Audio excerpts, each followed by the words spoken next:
Кешірім, сұрақты қайтадан қоям.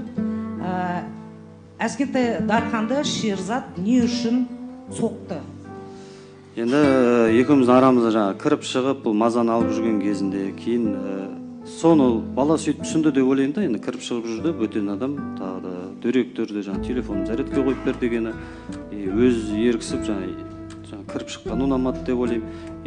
Шерзатты мен сұрағанымда ол шешесінен боқтады. Дархан шешесінен нақты боқтаған. Сол себепті ұрып жүрген. Сіз не себепті? Кешірім. Дарханға айтқан, тыныш кет, папаның мазасын алма деген. Сол кезде Дархан, в общем, жас бала ғой енді, ар ойна деген деп, сонымен екеуі ар бер, Дархан өз боқтаған.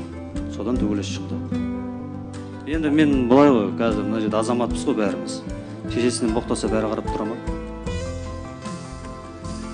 Келесі сұрағыңыз.